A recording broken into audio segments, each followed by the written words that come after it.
Okay, as you can see, I have two xTool D1 Pros, and I have them both hooked up to a single Mac Mini M1. And you would think it would be a piece of cake to turn them both on and switch between them, but for some reason it gets confused. They share the same profile. If I try to use the regular size one, the 10-watt one that has a 430 by 400 millimeter bed, it thinks it's the 430 by 930 millimeter bed. So it gets very confused. I don't believe Windows has this problem, but Mac certainly does. So how you have to deal with this is you first have to open Lightburn, select the one you want. I have a 10 watt, and then my other one's a 20 watt extended bed. That's the one I'm going to turn on first. So you select that device, then you turn the machine on. Might have heard my click, but you didn't see it in the camera because it's behind the camera. And then and only then can you select the serial port. As you can see in the console, everything's fine here. So now what I'm going to do is I'm going to home the machine, and you can see that it's working perfectly.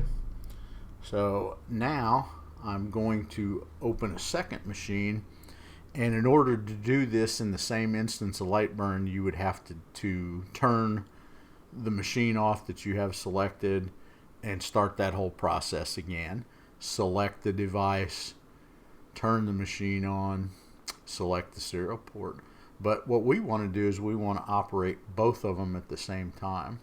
So how you deal with that is you go into your applications, you find Lightburn, you right click on it, you hit copy, and then you paste it, and it makes a second instance of Lightburn. And it'll call it Lightburn copy, but I renamed it to Lightburn xTool 10 so I could differentiate which one I wanted to use with the 10 watt, which one I wanted to use with the 20 watt.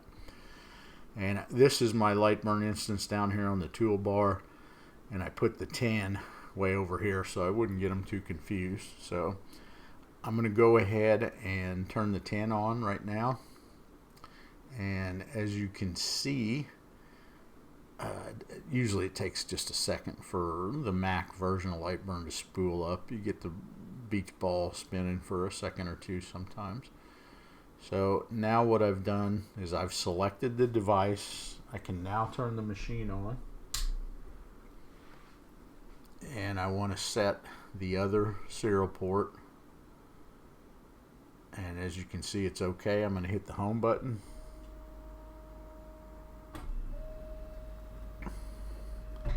Now I'm going to switch copies of Lightburn. I'm going to go back to the big extended machine, and I'm going to hit an origin point, but I'm going to move it so it doesn't knock my camera over.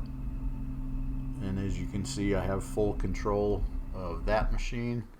Now let me go to the other instance of Lightburn, set an origin point, and as you can see, I have full control of that machine as well. So to operate two different machines on a Mac, you have to turn them both off, select the device you want, turn the machine on, and then select the serial port. And to run two at the same time, you need two instances of Lightburn. And that's it. Thanks for watching.